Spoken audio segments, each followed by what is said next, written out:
Well, you know, Dirk, we got a really interesting rip from the headlines this week. We like to start the from show the off headlines, many times by ripping from the headlines a story that one of us read. This week, I had a look yesterday and earlier today at a story on the Bloomberg site from the Conference Board. The Conference Board, we've covered the Conference Board a lot. I'm sure a lot of you out there are familiar with the Conference Board. They do interesting reportage, generally on kind of the broader contours of the marketplace and business and the business realities, and of course Bloomberg covers that too. Well, this particular piece looks at a shortage of blue-collar workers. This report that the Conference Board did.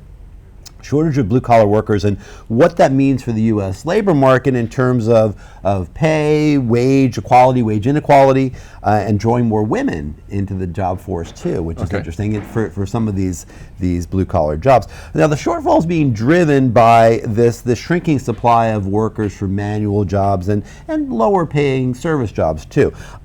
And really what this is going to mean is it's going to mean eventually an upward pressure on wages in industries like construction, transportation, hospitality, food service, the lower wage jobs in many cases. And it has implications for inflation, very, very strong implications. Now we've had a 10-year economic expansion, as we all know out there, but that really may be nearing an end. Many economists feel like it's nearing an end. We're probably going to see that kind of turn very, very soon.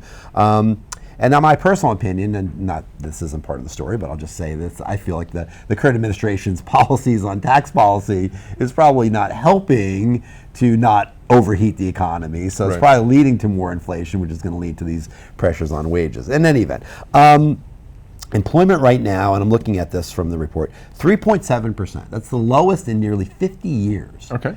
It's incredible. I mean, on face of it, that's a great thing. But what that means, again, is the overheating maybe of the economy. And manufacturers and others with physically demanding jobs are finding it tough to fill those positions because there's just not as many people out there. Now, this plays into things like automation and offshoring. Now, a few years ago, a decade ago, those were expected to really devastate these lower wage jobs, automation, outsourcing. But there's some countervailing forces that are maybe changing that a little bit. I mean, it hasn't happened because, for a couple of reasons. One is because not everybody can automate. A lot of these organizations, these companies can't automate. It's not cheap to automate, right? And those that have outsourced already probably have, or we're going to outsource, probably have outsourced already. In other words, I mean, there's a lot of the things that people thought were going to affect these lower wage jobs haven't really done as much of that as they thought it would. Do you have a question for me? Well, I'm gonna. No. I mean, but do you have a question for me? No. I think it's really interesting. I'm just wondering why I'm here. That's well, because I'm going to get to you in a minute, Dirk. You are so I'm chomping at the bit. Well, this has been reflected. I'm going to go through the rest of the story, Dirk. If you be patient for a minute. Output per hour worked has risen at an annual average rate of 1.2%. Okay, since the recession ended in June. Per hour. Okay, gotcha. Productivity. Right, and that's below the 2.2% post-World War II pace. And companies might be approaching the limits of how much their operations are really able to outsource, as I mentioned. So the combination of all this really is leading to these blue-collar jobs earning more and being forced to give bigger wage increases. Companies are getting creative and offering perks, more breaks, rejiggered work schedules, greater flexibility, and that's pulling more women into the workforce. All these additional benefits. And it's really been evident in this transportation sectors and other sectors like that. So the question ultimately to get to you is, is this something that we feel like is all these things are affecting what we see out there, that in manufacturing jobs there's going to be more opportunities for people to get not only the lower wage jobs, but will that have upward influence as well on people that are looking for more middle level jobs as well? I don't know.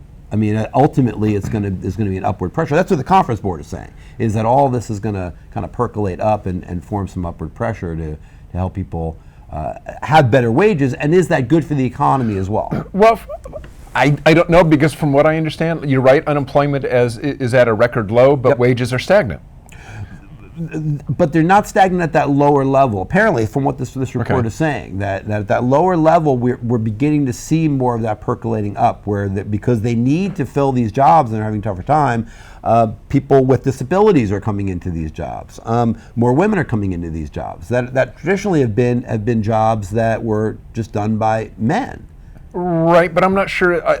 Are they coming on and these jobs? Are they getting? Is the conference board saying they're getting paid better wages? Because my understanding from everything I've been hearing is that wages pretty much across the board have been stagnant. Apparently, from what they're saying, not at this level, where there's now pressures at the bottom, that because of these forces, that the assumption was that these jobs are going to go away. They're not going away. Okay. Again, for all these different reasons. I mean, not everybody can outsource. Not everybody can automate. A lot of these. I don't know within why it would. I'm not sure why it would percolate up. I'm not sure what effect that has. Mm-hmm. You know what I'm saying? Unless I guess unless the lower level jobs started paying more than the higher level jobs, well then yeah, if you're working at a higher level job, you're going to go, gee, how come the janitor's getting paid more than me? Well, I mean, maybe. I guess what I'm saying is that they can't fill those jobs, right? And they need to bring more. Have more incentive for people the to lower fill level those jobs, those lower level jobs that eventually will, percolate up, and that would be more revenue for those people that are working in other fields as well. I mean, maybe for that reason, maybe for the reason that there's just going to be more wage competition.